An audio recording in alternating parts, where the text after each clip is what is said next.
High, আমি শতাব্দী healthy টিপসে আপনাদের সবাইকে স্বাগত। এখানে আপনারা দেখতে পাবেন বিভিন্ন ধরনের হেলদি আর টেস্টি রেসিপি। আজকের রেসিপি পানির হাড়া ভাড়া কাবাব উইথ ক্রিমি প্রোটিন ডিপ। তার জন্য প্রথম যেটা লাগছে গাজর, দেখুন সুন্দর করে গ্রেট করে নিয়েছি। তার সঙ্গে মটরশুঁটি, এটাকেও সুন্দর করে গ্রেট করে নিতে হবে। হ্যাঁ, কিন্তু একদম যেন সেই পেস্ট যেন না হয়ে যায়। আর নিচ্ছি ব্রোকলি, সেটাও কিন্তু দেখুন একদম ছোট ছোট করে গ্রেট করা। কোনোটাই গ্রেট করার সময় আমরা জল ব্যবহার করব না কিন্তু।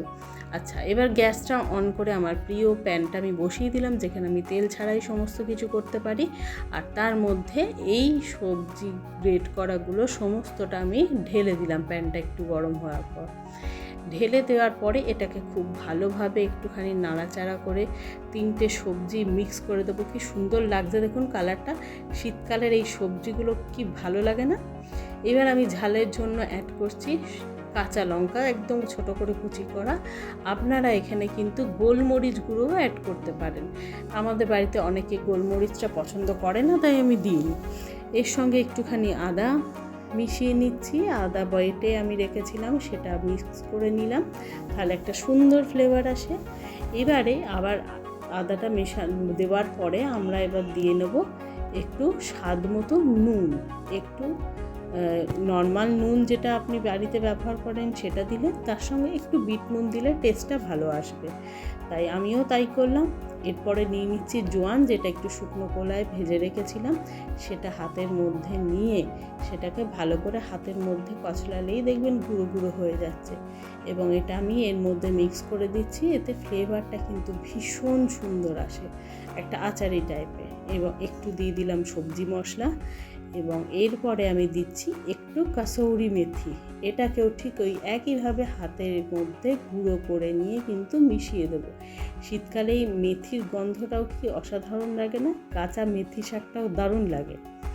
তো এইবারে এগুলো সমস্তটা দেওয়া হলো ভালো করে। এবার নেড়ে চেড়ে আমরা এটাকে মিক্স করব ভালো করে, যাতে সমস্ত মশলাটা সব কিছুর সাথে মিশে যায়। নরম হওয়ার জন্য একটু ঢেকে দিলাম। 2 মিনিট বাদে ঢাকাটা খুলে আমি এখানে কিন্তু একবার নেড়ে চেড়ে দেখে নিলাম, হ্যাঁ ভালো নরম নরম হয়ে গেছে। এইবারে আমরা কি করব?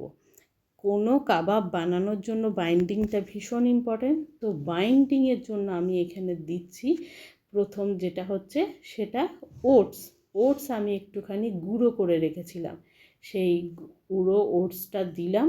এবং তার সাথে আমি দিচ্ছি নিউট্রিলাইটের অল প্ল্যান্ট প্রোটিন পাউডার, যেটা কিনা আমার প্রত্যেক দিনের প্রোটিনটা কমপ্লিট করে, যেটা ঘাটতি থেকে যায়, সেই ঘাটতিটা আমার আর থাকে না।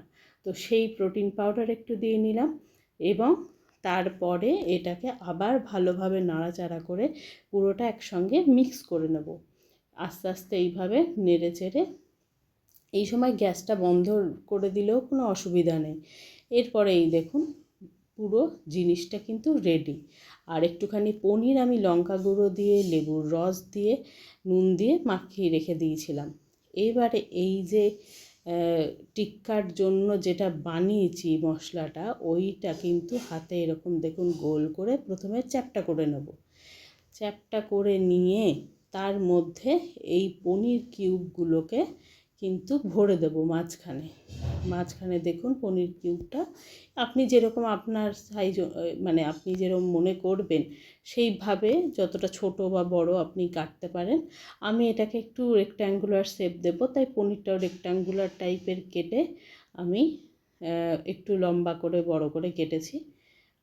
এবারে এটাকে চারিদিক দিয়ে দেখুন ভালো করে উপর থেকে দুপাশ থেকে চারিদিক দিয়ে ভালো করে ঢেকে দিলাম। এই দেখুন কি সুন্দর একটা তৈরি হলো না? এই দেখুন এটা কিন্তু একটা হয়ে গেল। এইবারে আবার একইভাবে পদ্ধতিতে এইভাবে আপনি একের পর এক গড়ে নেবেন। এই আমার সমস্ত টিক্কাগুলো রেডি। এইবারে কি করব? আবার আমি গ্যাস অন করলাম, আবার কিন্তু আমি ওই প্যানটা বসিয়ে দিলাম। মিডিয়াম আঁচে রাখবো গ্যাসটা প্রথমে, যাতে প্যানটা খুব ভালো করে গরম হয়। এবং তার মধ্যে দিয়ে নেব জাস্ট দেখলেন তো কইটুকু তেল, পুরো 1 চামচও নয়, হাফ চামচ মতন একটু তেল। এবং ওটাকে আমি কিন্তু ভালোভাবে চারিদিকে লাগিয়ে একটু প্যানটাকে গ্রিজ করে নেওয়া। এটা যদি আমাদের কাছে টিস্যু পেপার থাকে আমরা টিস্যু দিয়েও কিন্তু মুছে দিতে পারি, তাহলে আলো ভালো গ্রিজিং হয়। এবং এর মধ্যে আমি এবার কাবাবগুলোকে বসিয়ে দিলাম। বসিয়ে দিয়ে এইভাবে দেখুন আস্তে আস্তে কিন্তু একদিক সেকা হবে। এই দেখুন উল্টে দিয়েছি, একটা দিক সেকা হয়ে গেছে, অপর দিকটা উল্টে দিয়েছি।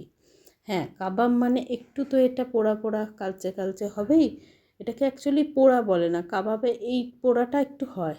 এবং এইভাবে চারপাশটা আস্তে আস্তে করে ঘুরিয়ে ফিরিয়ে কিন্তু ভালো করে আমরা টিক্কাটাকে সেঁকে নেব। না হলে কিন্তু এই যে পাশগুলো যদি আমরা না ঘোরাই ঠিক মতো, তাহলে কিন্তু পাশগুলো এরকম কাঁচা কাঁচা থেকে যাবে। তাই সাইডগুলো ঘুরিয়ে ঘুরিয়ে ভালো করে সেঁকে নেব। তারপরে এবার আমরা একটা ডিপ বানাবো। ডিপটার জন্য প্রথমে বাড়িতে পাতা টক দই নিয়েছি, একটু চাট মশলা দিয়ে দিয়েছি, একটু পেরি পেরি মশলা ছিল সেটা আমি দিয়ে দিয়েছি। এগুলো দিয়ে তারপরে একটু বিট নুন, স্বাদ মতো নুন, একটু চিলি ফ্লেক্স, সমস্ত কিছু কিন্তু আস্তে আস্তে এর মধ্যে মিক্স করে দিলাম। দিয়ে এটাকে ভালো করে, এই যে বিট নুন দিচ্ছি, এবারে এটাকে ভালো করে কিন্তু মিক্স করতে হবে।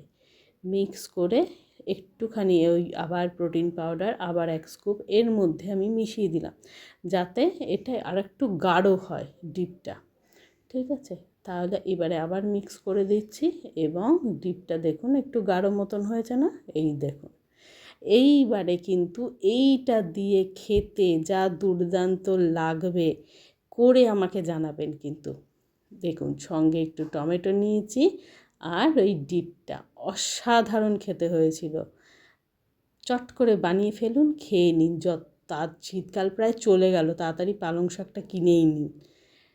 টাটা, আবার দেখা হবে।